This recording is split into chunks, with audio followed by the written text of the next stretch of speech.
¿Cómo podemos nosotros mirar hacia el futuro con una perspectiva sabia en cuanto a lo que nosotros poseemos?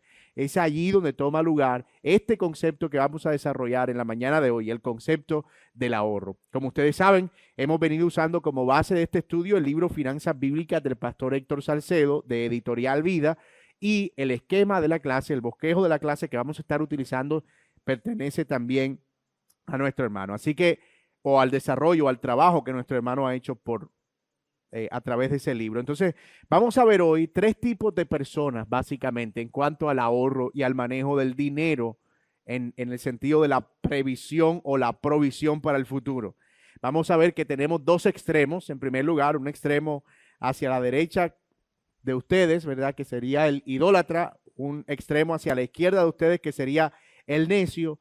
Y vamos a ver que hay un tercer tipo de personas, que es al que llamaremos el administrador fiel. El administrador fiel. La Biblia atribuye sabiduría al que ahorra. En cuanto a su nivel de ahorro, la Biblia dice, hay quienes son necios, hay quienes idolatran y hay quienes son fieles. Hay quienes son necios en el sentido de ser derrochadores, hay quienes son necios en el sentido de la idolatría que acumula, pero hay quienes están en el centro, quienes son fieles en todo. Entonces, vamos a ver cada uno de esos tipos de personas y vamos a ver qué dice la Biblia acerca de cómo conducirnos con el dinero en cada uno de estos aspectos. En cuanto al necio, diremos que ahorra menos de lo necesario.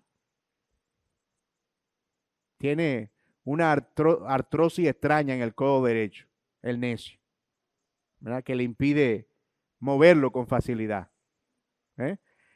El extremo de la izquierda lo llamaremos o diremos que es el que ahorra más de lo necesario, o como decimos popularmente, mano floja. Y veremos al que ahorra lo necesario, al administrador fiel. Vamos a ir, como siempre, empezando por lo malo, a considerar el primero de estos hombres, ¿verdad? Al que derrocha, al que es necio en el sentido de que no hace provisión en ningún sentido y que no considera de ninguna manera el futuro. Dice Proverbios 21:17, el que ama el placer será pobre, el que ama el vino y los ungüentos no se enriquecerá. Tesoro precioso y aceite hay en la casa del sabio, pero el necio todo lo disipa. En palabras muy nuestras, un derrochador es alguien que vive de acuerdo con la filosofía de si la vida fuera estable todo el tiempo, yo no bebería ni malgastaría la plata. ¿Cierto? Y entonces como él dice, como mañana me voy a morir, ¿qué sentido tiene yo estar guardando dinero? ¿Verdad? Como yo no sé qué va a pasar con eso, ¿qué sentido tiene que yo haga provisión para el futuro? Y hay personas, sin duda, que viven a la luz de esa filosofía. Unos más diomedísticamente que otros, por supuesto. Pero todos al fin y al cabo somos afectados por esa tentación de creer que como no sabemos qué va a pasar mañana, es mejor gastarlo todo ahora. Incluso en placeres que consideramos innecesarios, ¿verdad? Por eso la plata que caiga en mis manos, la derrocho, la gasto, la desbarato en lo que yo quiera. Ese es el pensamiento del hombre derrochador. Y según este versículo, el problema de esa persona es que, mire lo que dice, ama el placer, ama el vino. Es decir, es una persona que está entregada por completo a las pasiones de este mundo y que ama las cosas de este mundo más que cualquier otra cosa que el Señor pueda proveer. Es su amor a las comodidades, a los deseos y placeres de esta vida que lo conduce a un camino de excesos y gastos. Él no se sacrifica para nada, él simplemente aprovecha cualquier oportunidad para dar satisfacción a sus placeres. Esto es similar a lo que Pablo dice en 1 Timoteo 6:10, cuando dice, raíz de todos los males es ¿qué? El amor al dinero. Como siempre hemos dicho, el problema no está en el dinero en sí, El problema está en un amor desproporcionado al dinero. Alguien diría que eso es como un ladrillo, ¿verdad? Tú un ladrillo lo puedes usar para construir una casa o lo puedes usar para matar a una persona. Pero el problema no está en el ladrillo, sino en el corazón del que está usando el ladrillo, de los planes y la sabiduría del que está usando el ladrillo. Y lo mismo sucede con el dinero.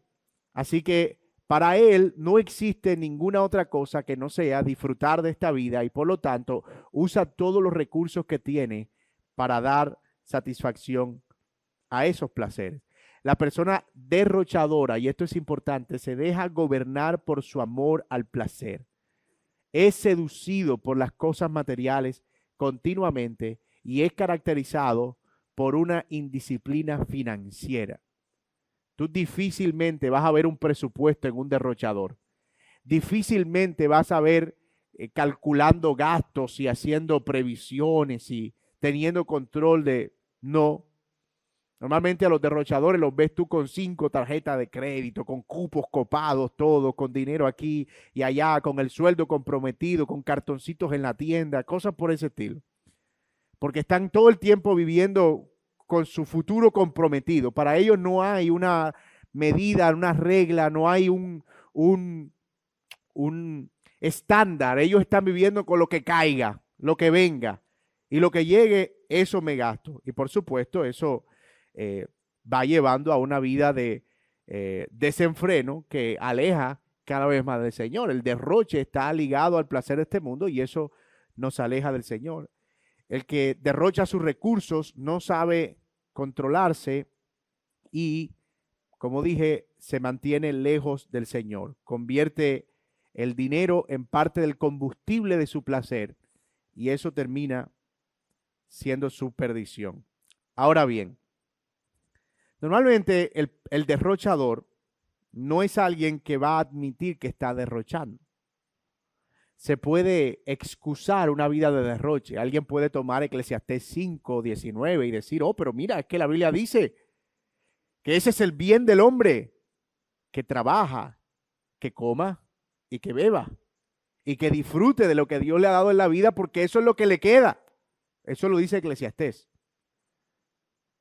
Y entonces puede usar ese pasaje como una excusa para el derroche, pero es que la misma Biblia también dice que nosotros debemos ser previsivos acerca del futuro, que debemos usar prudencia.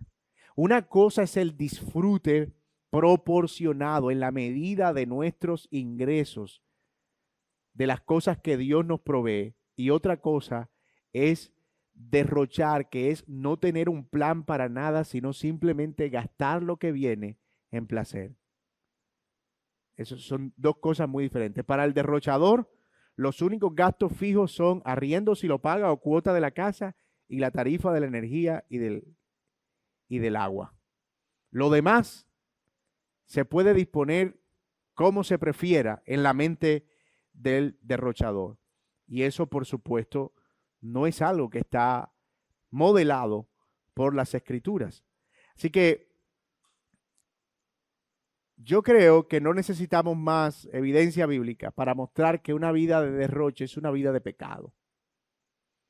Que por más que una persona quiera justificar el deleite y el placer que obtiene como resultado de su trabajo, diciendo que eso es lo que Dios tiene para su vida, al final sus frutos harán evidente que él solo está idolatrando el dinero, que él está buscando continuamente el placer, un hedonismo pecaminoso, una búsqueda insaciable de que su vida sea satisfecha por lo que no es el Señor. Por el contrario, una vida contenta y plena en Cristo, que no encuentra sus placeres en las cosas de este mundo, pues no va a usar el dinero como el vehículo para la satisfacción de esos placeres. Y estuvimos hablando la semana pasada precisamente del contentamiento y cómo es la contraparte justamente del derrochador.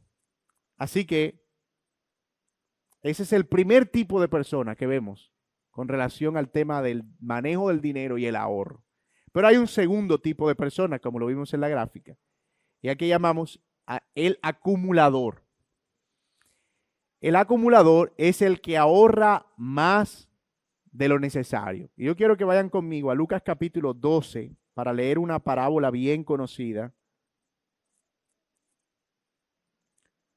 Lucas capítulo 12.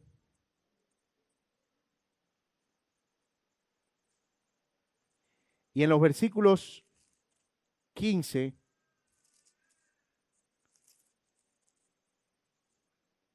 desde el 13, miren el contexto.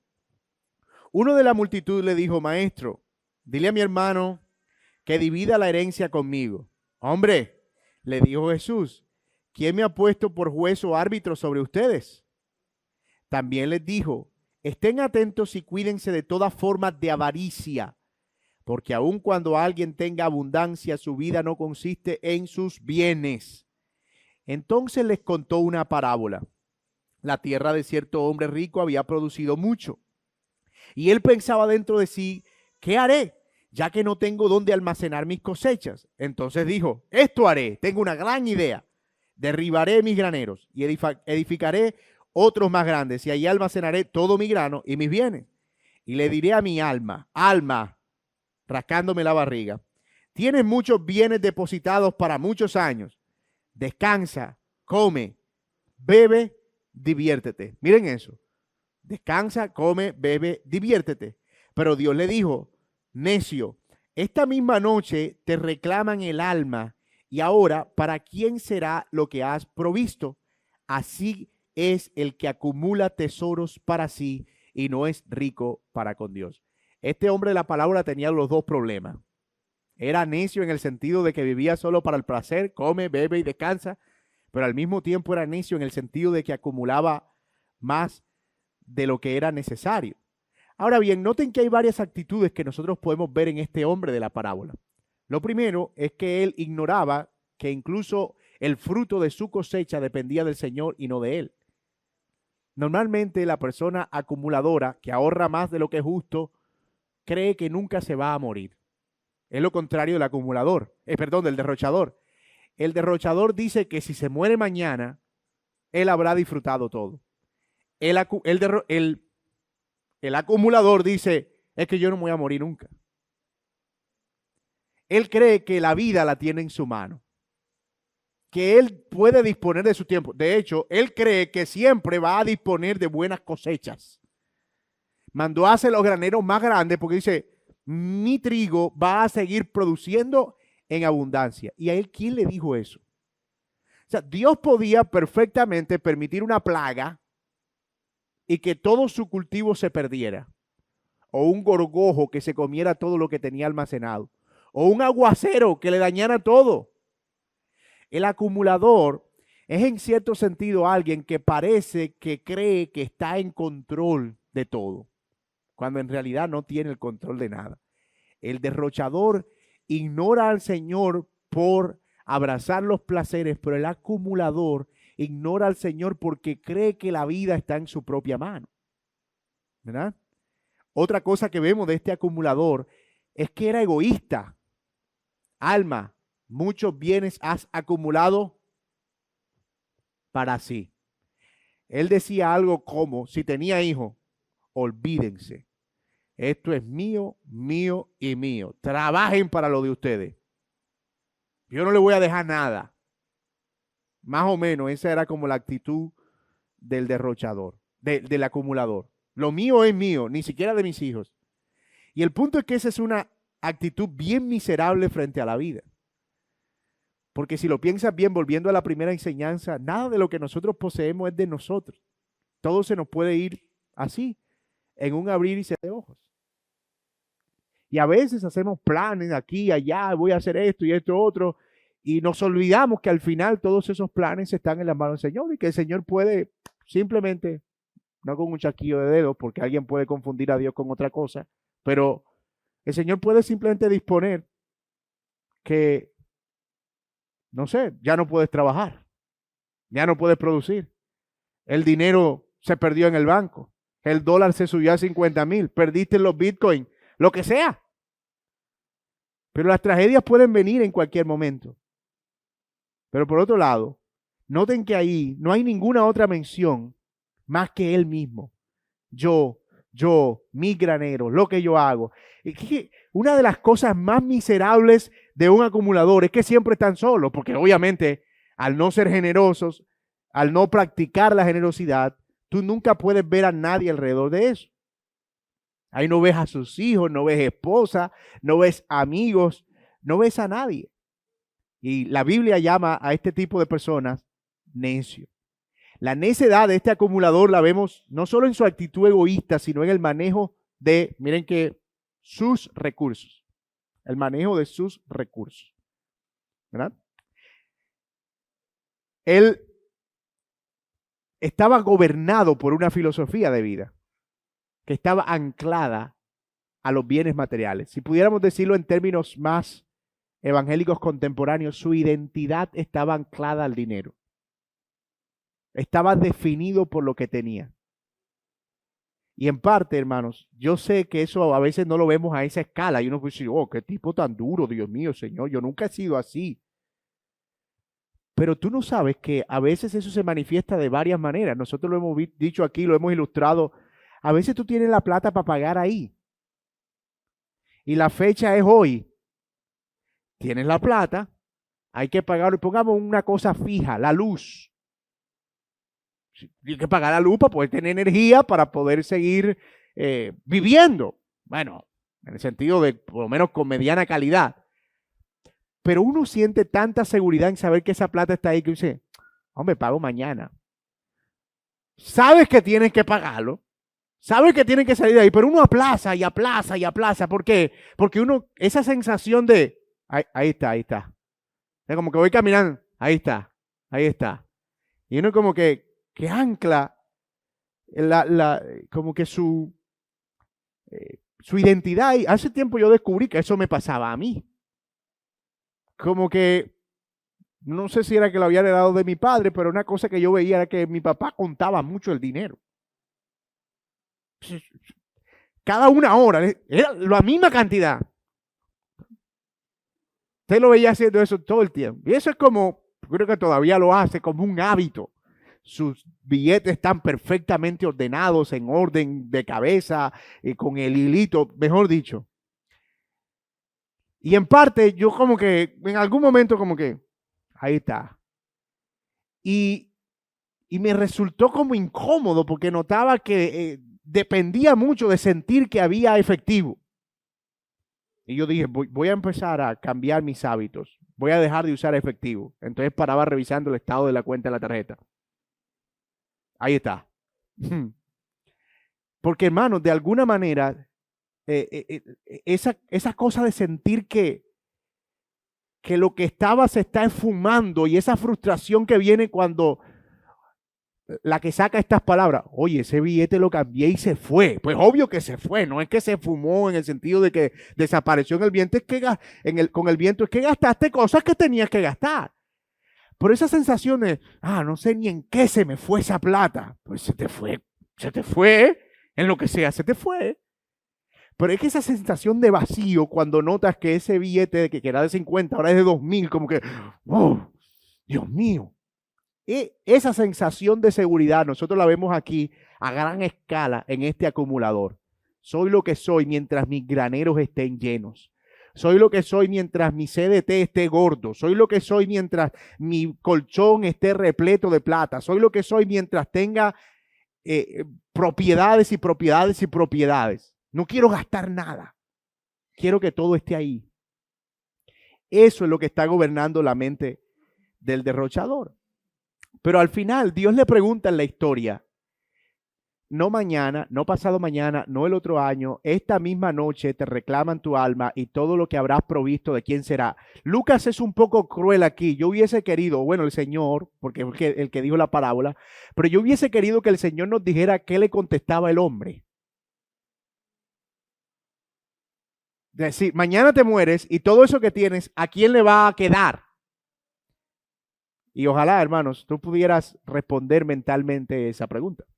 Si tú te murieras mañana, todo lo que tienes ahora, ¿de quién será? Gracias por donarlo a la iglesia, hermano, pero alguien dirá, de mis hijos, de mis nietos. pero otro sentirá la punzada en el corazón. No, no, no puede ser, yo no me puedo morir mañana. Pero sería una tragedia realmente haber acumulado dinero para toda la vida y encontrarnos con la triste realidad de que de la noche a la mañana no estaremos en este mundo para disfrutarlo. Algo muy interesante es que el acumular dinero resulta en idolatría. Finalmente, acumular dinero resulta en idolatría. Nuestro derrochador idolatraba el placer, el dinero era el vehículo. Nuestro acumulador, él no idolatra el placer en el sentido en el que lo idolatra el derrochador, sino que idolatra el medio, el dinero. Para él, el dinero es un dios. Ustedes vieron la película El Señor de los Anillos, ¿verdad? La figura de Sméagol, que representa precisamente eso. Cómo es consumido por la avaricia y el deseo de algún día obtener poder. Y al final, el hombre es condenado a su propia miseria por su deseo. Nunca obtiene lo que quiere. Siempre está ahí como deseándolo y es consumido cada vez más y cada vez más y cada vez más por ese deseo. Así sucede con la avaricia y la idolatría del dinero. Consume. ¿Verdad? En mi pueblo le decimos a esa gente ricos cují. Y conocí varios en el pueblo. Señores que tenían 2,000 cabezas de ganado, no sé cuántas mil hectáreas, eran hacendados impresionantes, eran increíblemente ricos. O sea, cuando una cabeza de ganado, yo no sé cómo esté eso ahora, pero el que tenía una cabeza de ganado, mira, y finca, y chivo, y puerco, y yo salía con mi papá, ¿y de quién es? Eso es de fulano de tal, y allá, de fulano de tal, y ese tipo, ¿qué? Todavía tú vas a mi pueblo y ¿de quién es esta finca? De fulano de tal, y esta, de fulano de tal, y esta, de fulano de tal. Pero tú lo ves en la calle, mira, con una barquita de esa de 3 puntas, medio rota, a veces en bicicleta, con unas camisas así medio ralitas, pero dice, pero uno ve realmente como que una persona que está como que todo el tiempo ahí acumulando, acumulando, acumulando. Y al final una de las grandes preguntas que uno se hace si tú eres habitante de Valencia es esta. De los grandes enigmas por resolver. Oye, cuando se muera fulano de tal, no digo el nombre porque de pronto alguien estará aquí. Oye, cuando se muera fulano de tal, ¿a quién le quedará todo eso? Esa es la pregunta que ronda en el pueblo. Y lo más tremendo es que no se muere.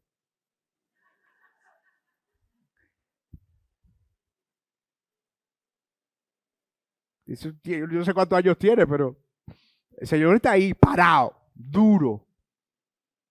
¿Verdad? Ahora bien, hermanos, aquí realmente cabe una pregunta. ¿Puede lo material producir descanso al alma humana? Eso al final termina convirtiéndose en un espejismo. Lo que él dice de alma mía, come y bebe y descansa porque muchos bienes tienes, ¿puede realmente eso traer descanso al alma? La realidad es que no.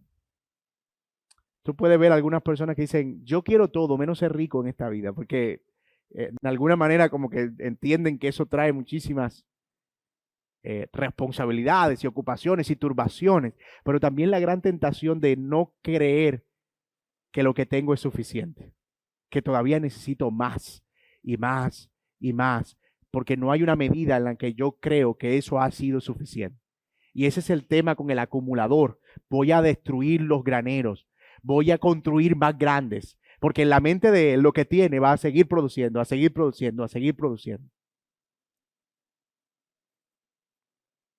No, hermanos, el único descanso del alma viene del Señor y eso es lo que dice Jesucristo. Dice, así el que acumula tesoros para sí y no es rico para con Dios, no va a obtener nada. Y esa es una tremenda lección para nosotros. Pero no vamos a soltar todavía a nuestro amigo acumulador porque hay un pasaje que nos muestra algunos detalles y algunos matices de este tipo de pecados.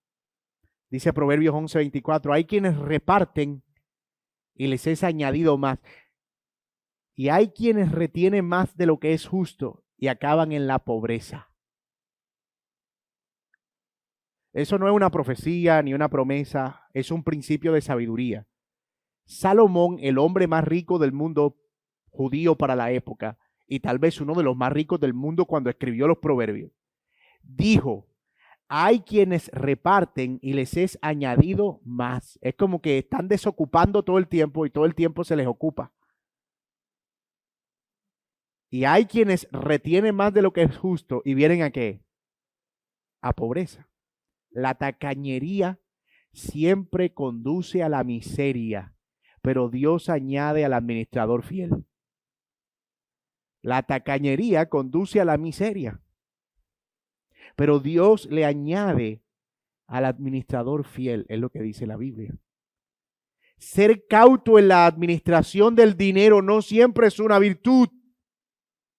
No, si esta está acompañada de la privación, del disfrute de los bienes y de la generosidad que yo practico con otros. Porque la tacañería, al igual que el despilfarro, es muy fácil de disimular bíblicamente. Lo que pasa es que hay que ser prudentes. Y la Biblia dice en Proverbios 6, ve a la hormiga, oh perezoso, que no teniendo capitán ni gobernador, prepara en el invierno su sustento. Y yo estoy aquí preparando el sustento y guardándolo. No hay que gastar tanto porque este mundo está consumido en tanto materialismo. ¿Sí? Pero al final, ¿qué es lo que está motivando el no gastar? ¿Es simplemente no perder la seguridad que me da tener? ¿O es simplemente de verdad que yo no quiero caer en la rueda de consumo?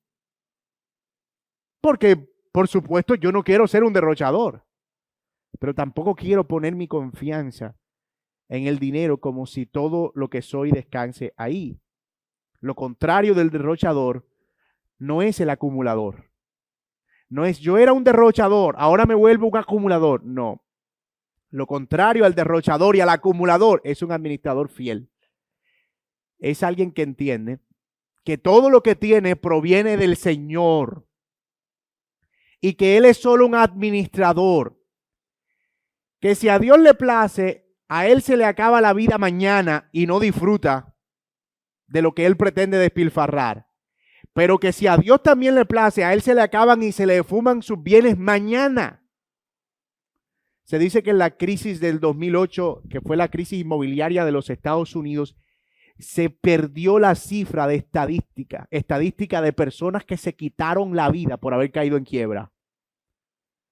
Eso fue una caída de los mercados, ¡boom! Casi que literalmente de la noche a la mañana. La burbuja inmobiliaria explotó, la inflación se disparó y la gente que tenía bienes invertidos, o sea, recursos invertidos en acciones inmobiliarias, vino a la quiebra y la gente se tiraba de los edificios. Era una cosa impresionante. Dueños de compañías y empresas se tiraban de los edificios y fue una cosa impresionante. En realidad tú puedes decir que literalmente sus vidas estaban soportadas en sus bienes materiales y cuando se le quitaron, cayeron al vacío. Y perdonen lo amargo de la literalidad, pero era así, cayeron al vacío. Porque toda su confianza estaba puesta ahí. Mi hermano, si Dios permitiera que hoy todo lo que tenemos desapareciera, ¿qué iba a pasar? No me tiene que responder. Pero eso es una pregunta que debemos hacernos continuamente, porque a veces el temor nos asalta de tanta forma. Tenemos tanta seguridad allí, en el trabajo, en el sueldo, en el salario. Si me quedo sin trabajo, y si el dólar sigue subiendo, y si de repente nos volvemos como el país vecino y la inflación se vuelve el 200%, y nos volvemos un mundo de ISIS, y eso nos abruma. Al final, nuestra vida no consiste en los bienes que nosotros poseemos. Se puede diagnosticar a un derrochador por su tendencia, a un acumulador, por su tendencia a acumular sin propósito o sin plan alguno.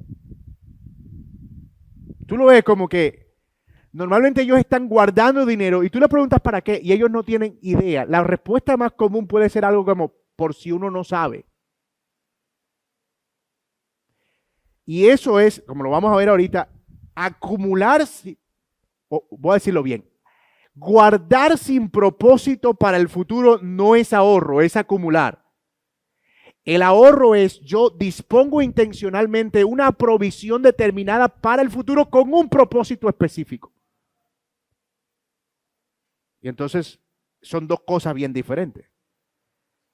Al acumulador tú lo ves acumulando porque sí. Y hay varios tipos. Yo no sé si ustedes han visto estos programas de Discovery Channel o de Nat Geo, Discovery Home uno de esos Discovery, que se llama así, acumuladores. Hermano, eso es como triste. Tú ves que ellos están un tornillo. ¿Y eso para qué? No, eso. Y uno entre más, ojo, mi hermano, después de los 40, esta tendencia se vuelve cada vez más patente. ¿Cierto? Uno tiene un cuarto ahí de chéchere donde está un tornillo porque uno no sabe. Ya yo voy rayando por ahí. Mira, guárdame ese cable, está partido, no tiene punta. No, eso se pega y uno después lo usa para otra cosa.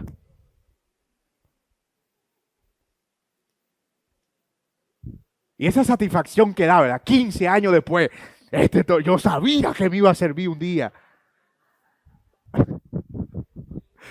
Esa sensación de ¡wow! ¡Wow! Aquí está, ¿viste? Que uno no sabe. Eso lo llamamos acumuladores a pequeña escala, pero eso se puede convertir en una patología. Bueno, yo no sé si una patología que se pueda diagnosticar científicamente, pero de que es un problema, es un problema. Si tú ves personas que tienen sus casas, no pueden caminar porque tienen chéchere aquí, periódicos de 2000, tienen revistas y cosas y no sé qué cosa, y eso va marcando una tendencia. ¿Para qué? Por si uno no sabe. Entonces, eso es una forma de ir diagnosticando precisamente al acumulador en cuanto al dinero. Varias preguntas de diagnóstico, ¿verdad?, que nos ayudan a revisar si somos acumuladores o derrochadores. La primera, ¿piensas que la vida está en los bienes? ¿Crees que el sentido de la vida está en lo que posees? Y esa es una pregunta bien interesante. Si tuvieras más dinero o más posesiones, ¿crees que serías más feliz o te sentirías más pleno? Otra vez, si tuvieras más dinero o más posesiones, ¿serías más feliz? ¿Estarías más pleno?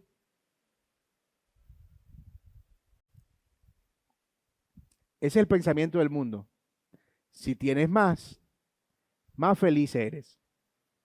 A veces he visto por ahí hay gente que comparte la idea de el dinero no es la felicidad, pero la compra. ¿La han visto? Si tengo un mejor trabajo, si tengo una mejor casa, si tengo un mejor salario, entonces soy más feliz. Y la verdad, hermano, es que alguien descontento va a llegar a la conclusión de que sí, que si él tuviera más, fuera más feliz. Pero hermanos, lo cierto es que eso no es una medida que pueda saciarse o que tenga un tope. Porque siempre se va a pensar, si tuviera más, si tuviera más, si tuviera más. Es posible no tener nada, pero tener a Dios como nuestro máximo tesoro y sentirnos plenos. Y creo que parte de lo que se va a predicar hoy tiene que ver con eso. Nosotros podemos ser ricos en este mundo como, ¿se acuerdan del rico y Lázaro, la parábola? El tipo era millonario, pero al final se murió, ¿y qué? Y el otro, un pobre, desventurado, miserable, que muere y ahora está en la gloria. O sea que al final no depende tanto de cuánto tengo aquí, sino de cuánto tengo allá. ¿Cuánto de mis tesoros están en los depósitos celestiales? Otra pregunta que puedes hacerte es, ¿estás dispuesto a violar normas o dañar relaciones por dinero?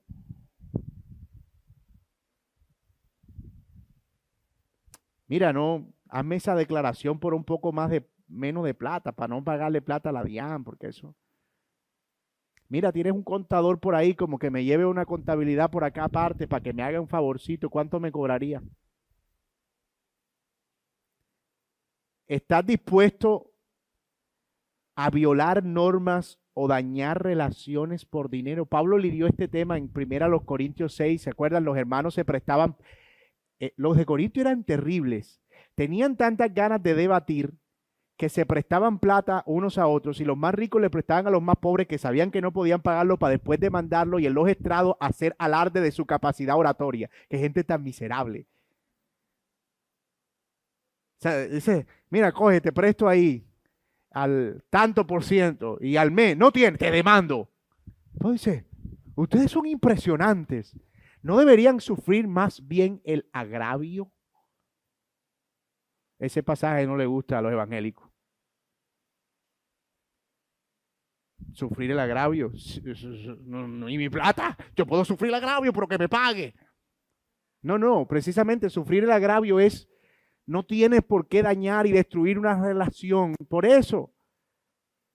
Ah, bueno, pero eso hay muchas formas de evitarlo, ¿verdad? Uno puede hacer planes, crear políticas personales de préstamo, aprender a decir que no. Cosas de ese tipo nos pueden ayudar si no estamos dispuestos a llegar allá. Pero si yo estoy dispuesto, y esto para los que sirven de fiadores, si yo voy a salir de fiador, un fiador es un codeudor. Cuando yo sirvo de fiador, yo no estoy haciendo un favor. Yo estoy diciéndole a la persona que le estoy siendo fiador, si tú no tienes con qué pagar, yo pago. El problema es que cuando él no tiene con qué pagar, yo me enojo. Y ojo, no es culpa del fiador, es culpa de los dos. Pero entonces se destruye la relación. Mira, tú no pagas, para eso fue que cogiste eso. Sí, la persona ofendida no te lo va a decir, pero si tú vinieras a mí en consejo, yo te diría, ¿y a ti quién te dijo que si él no pagaba, tú no ibas a pagar? Por eso dice Proverbio, ten cuidado con eso. Si tú vas a salir de fiador, asegúrate que, ¿cuánto es la cuota? 500. Ok, si tú llegas a no pagarla, déjame ver, yo aquí sí tengo cómo. Eso es un acto de generosidad. Magnífico. Porque tú estás haciendo el respaldo crediticio de esa persona. Tan es así que si tú eres fiador de un crédito, tú estás comprometiendo tu capacidad de endeudamiento. Si tú te haces un examen, una evaluación financiera, a ti te van a decir, usted es fiador en tal entidad, tiene tanto comprometido de capacidad de endeudamiento. Así la deuda no sea tuya. Cuando tú eres fiador, tienes una deuda que se activa cuando el otro no paga. Entonces, si tú vas a salir de fiador, una buena forma sería decir, mira, mi hermano, ¿cuánto es la cuota? No, son tantos. Analizando mis finanzas, yo en este momento no tendría cómo cubrirlo.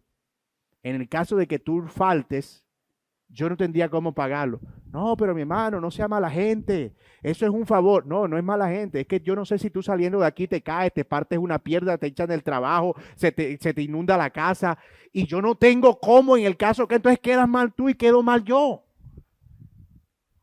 Cuando apliquen esta táctica, me mandan un mensajito de agradecimiento.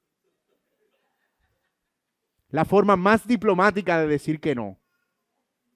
Sí, porque al final no es un favor, no es un estate ahí por si las moscas, no es llenar un requisito, es si tú vas a buscar un fiador, entiendes, busca a alguien que esté dispuesto a cubrir la deuda por ti en caso de que tú no pagues. No busques a alguien que tenga dinero simplemente y que pueda hacerlo. Y si tú vas a servir de fiador, entiende que en el momento en el que digas que sí, tú tienes una deuda. Y si la persona falla, pagar. Hasta que la persona pueda retomar su deuda otra vez. ¿Por qué? Porque yo decidí hacer eso. Eso es otra cosa. ¿Vamos bien? Ok. Así que, ¿por qué llegamos ahí? Ok, no dañes relaciones por causa del dinero. Podemos administrar sabiduría en ese sentido. Vamos a ir más rápido aquí. Hay en ti generosidad desinteresada, es decir, das sin esperar que alguien te dé. Y me encanta eso de generosidad desinteresada porque Hay generosidad interesada. Le doy a quien yo sé que me va a quedar debiendo. Entonces siempre es más fácil prestarle a quien tiene más ingresos que nosotros. ¿Cierto? Wow.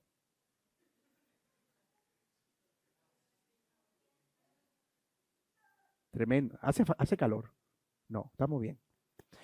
Entonces, es más fácil prestarle a quien tiene más ingresos que eso. ¿Por qué? Porque me puede devolver el favor. Pero la generosidad desinteresada es dar a quien no tiene cómo devolverme.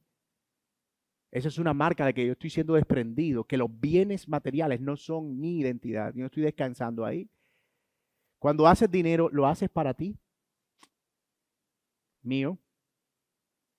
¿Cuál es el lenguaje que estás usando? ¿Tienes familia, hijos? ¿Cómo compartes eso con tu familia y con tus hijos? Cuando hablas acerca del carro, la casa, de la moto, dice moto, mi carro, o dice nuestra moto, nuestro carro, nuestra casa.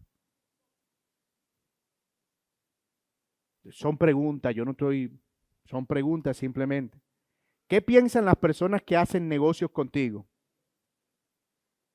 Fulano es serio, es una persona que confiable. ¿Puedo hacer negocios con él sin ningún problema? ¿Es una persona que presta y paga? ¿O es una persona que cumple con sus obligaciones? Cuando hacen negocio con las personas, ¿qué es lo que normalmente esas personas piensan? Así que esas son preguntas que nos ayudan a hacer un diagnóstico muy personal acerca de cómo está nuestra relación con el dinero en términos de acumularlo o de derrocharlo. Y en los minutos que nos restan tenemos al ahorrador, que es el que ahorra lo necesario. Ya vimos al acumulador, lo acabamos de ver, vimos al derrochador en principio, y ahora vemos aquí a quién, al ahorrador, al que ahorra lo necesario. Dice Proverbio 21:20, tesoro precioso y aceite hay en la casa del sabio, pero el necio todo lo disipa. Contrario a la necedad derrochadora, la sabiduría provee para la casa. Es el que ahorra lo que es necesario. Es aquel que no lo gasta todo, pero tampoco está acumulando sin objetivo en la vida, sin propósito. Vive con un balance correcto y el Señor está contento con ese administrador. Contento. Proverbio dice, lo leímos ahí, hay aceite precioso, tesoro y tesoro precioso en la casa del sabio. Hay sabiduría, es lo contrario de la necedad. Ahorrar es de sabios. Ese pudiera ser el título de esta enseñanza. Ahorrar es de sabios. En Génesis hay una historia clásica de ahorro. ¿Cuál?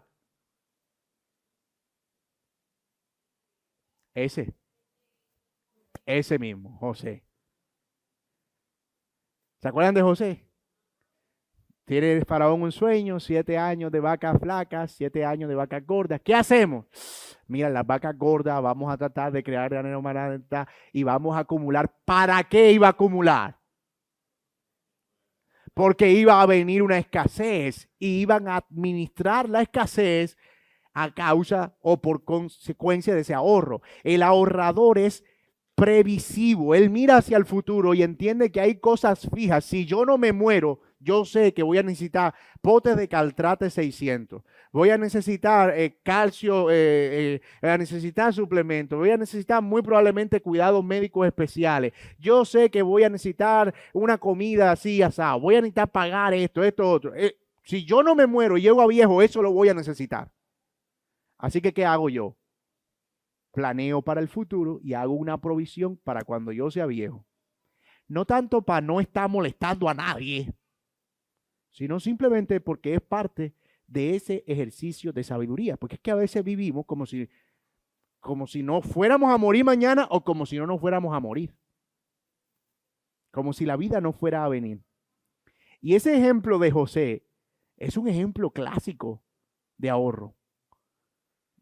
Identificas un tiempo de abundancia, consumes lo necesario, ahorras el excedente con el propósito de que cuando haya escasez puedas usar ese ahorro para suplir la necesidad.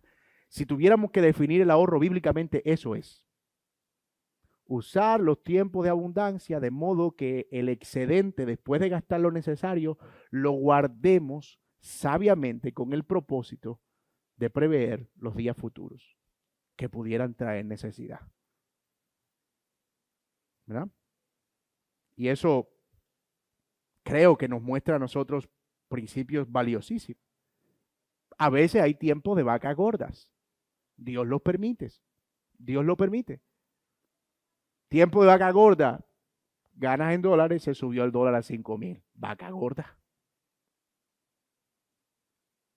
Tiempo de vaca flaca. Bueno, el dólar cayó a 2,000 pesos. Eso puede ser para el que gana en dólares. Para el que importa, eso puede ser vaca gorda.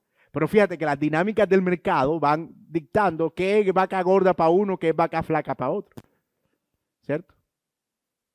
Eres profesor. Mitad de año, diciembre, prima dicembrina, vaca gordísima. Eso fue un chiste para mi hermana Guiomar. Pero, entre otras cosas, las primas son parte del ahorro de su salario que ellos reciben en el año, ¿no? Entonces, eso no es un regalo. Pero ese dinero está ahí. Ok, pero ¿qué voy a hacer? Voy a planear, voy a hacer esto, voy a hacer esto otro. Y el problema es que a veces las cosas llegan, las vacas gordas llegan y nos aturdimos. ¿Qué hago? No, gástate todo eso y no preveemos que no todo el tiempo vamos a estar así. No todo el tiempo vamos a tener provisión, no todo el tiempo va a ser suficiente. Sería arrogante pensar que todo el tiempo va a ser igual. Bueno, Dios a nosotros como a José no nos permite ver sueños, saber cuántos años de vaca flaca. Imagínate si así fuera. Pero hoy por hoy tenemos las herramientas suficientes para prever qué pueda suceder en el futuro, al menos en términos muy generales. Como le decía ahorita, yo puedo prever que voy a envejecer. Digo yo. El Señor puede decir otra cosa, pero voy a envejecer. Puedo prever que mis hijos se van a ir de casa. Puedo prever que yo voy a necesitar un lugar donde yo pueda vivir con mi señora y morir. Eso lo podemos prever. No son cosas que van a venir. ¿Puedo prever que me voy a enfermar? Pues por supuesto, si estoy en este cuerpo, puedo prever que mis padres van a partir de este mundo y que habrá que cubrir sus gastos. Puedo preverlo. Puedo prever que ellos van a enfermar por las cosas típicas de la edad y que vamos a tener que ocuparnos, mis hermanos y yo, de sus necesidades. Puedo prever eso. El Señor puede determinar otra cosa, pero son como unas estacas fijas hacia el futuro, que yo sé que están ahí. Es como en mis tiempos de vacas gordas, de fuerza, de trabajo, en lo que yo puedo proveer. Muchas personas que nosotros vemos hoy mayores sufren porque en sus días fuertes fueron derrochadores. Y entonces hoy en día están cegando las consecuencias de no haber sido precavidos. Y entonces, ay, mira, pobrecito, ay, no, es que fulano, ay, mira. La falta de sabiduría trae sus consecuencias. Y a veces son consecuencias lamentables. Entonces, mis hermanos, hay muchas cosas que nosotros podemos mirar hacia el futuro. Sobre ti mismo, sobre tu familia, sobre tus hijos. ¿Tienen hijos pequeños? ¿Van a ir a la universidad? Puedo prever eso. ¿La universidad va a ser más cara? Puedo prever eso. Mírale la cara a Alberto.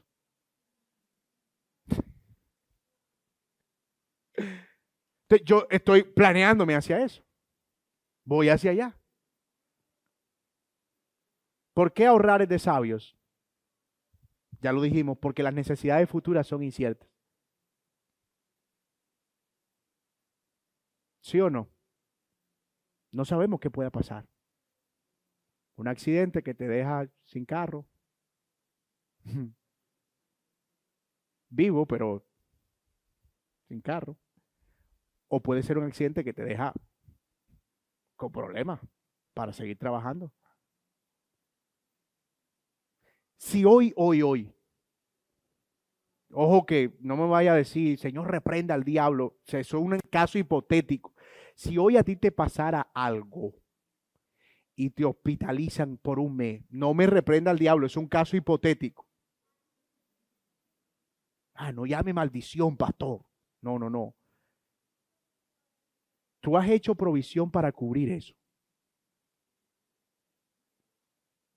Hay formas de cubrirlo. Puedes pagar un seguro que te puede costar como 8,000 pesos mensuales o 10,000 pesos mensuales, qué sé yo. A veces con la misma tarjeta de crédito, la misma tarjeta de banco te dice, "Ay, señor, usted puede pagar un seguro". Y, ojo, yo aquí no trabajo para agencias de seguro ni nada. O sea, estoy hablando de una forma, una forma. O puedes simplemente tener bienes eso se llaman bienes que se valorizan. Como dice que tengo una inversión en esto, tengo un negocio en esto otro, y esos son bienes de refugio. Que mira, pasó esto, yo tengo esto para disponer en esa eventualidad. Hay que correr, que falleció alguien. Hay que correr. Y a veces tú ves a la gente, ay, que mira, que recojan aquí, que busquen allá, que hagan esto. Y uno dice, ven acá, uno debe vivir con la previsión de que en algún momento, yo conocí abuelos míos que tenían el cajón arriba, en el zarzo. Eso era un nivel de previsión máximo. Cuando llegaban a cierta edad, que ya empezaban a sentir achaque, o sea, construyen un cajón y cuélgamelo ahí. Y me lo embarnizan y me lo inmunizan para que no se lo coma el comején bien. Que yo me muero, ahí está el cajón.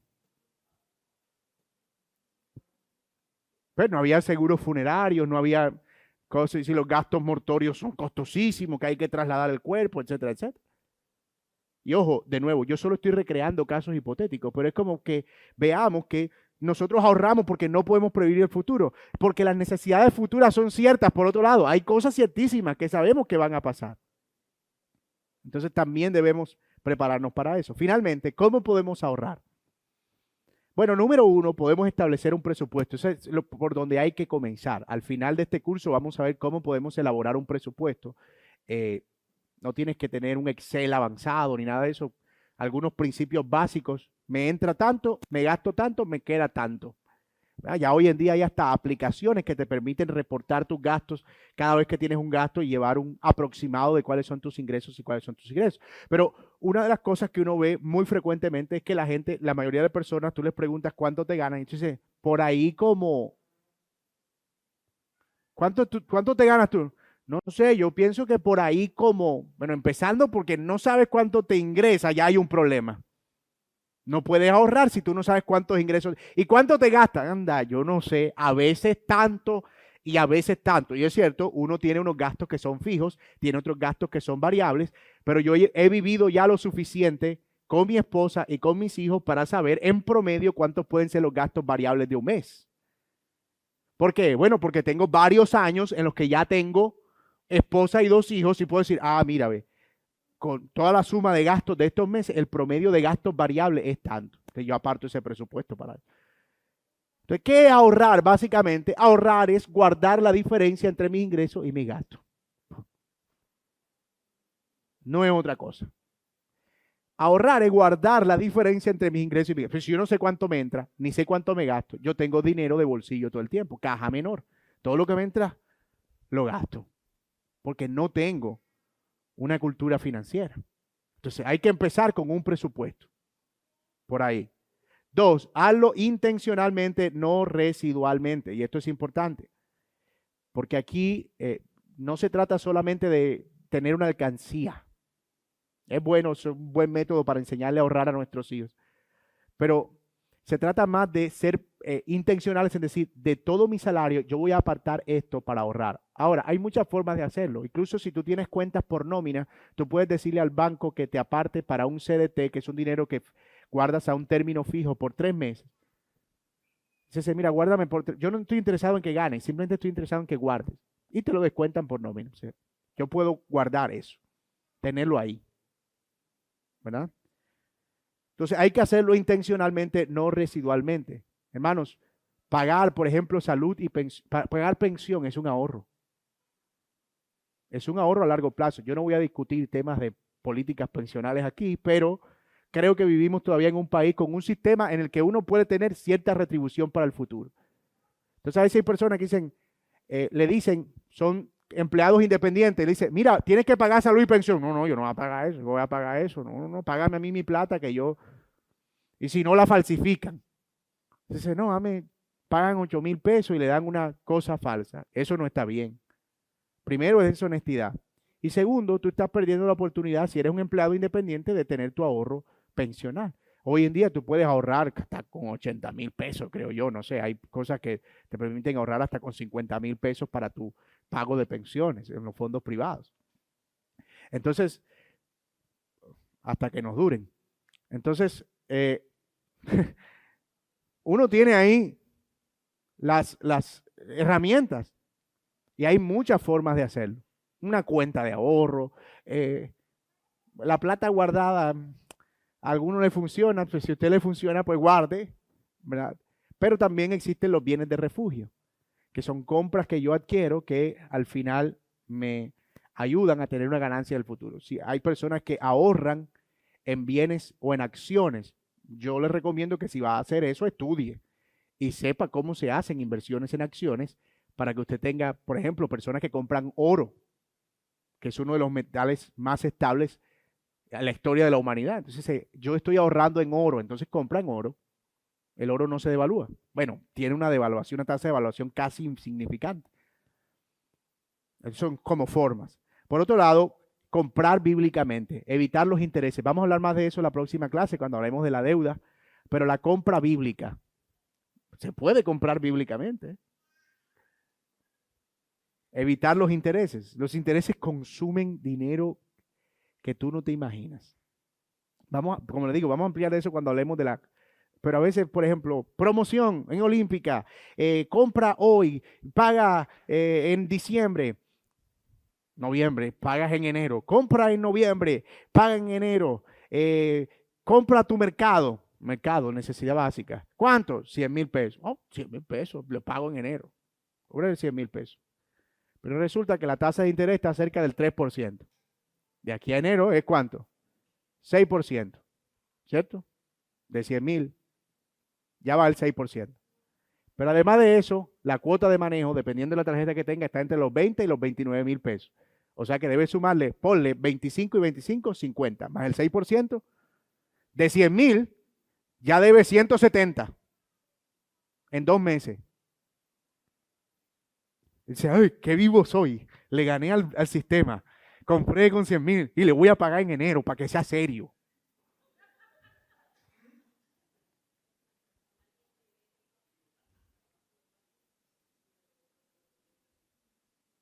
Toma.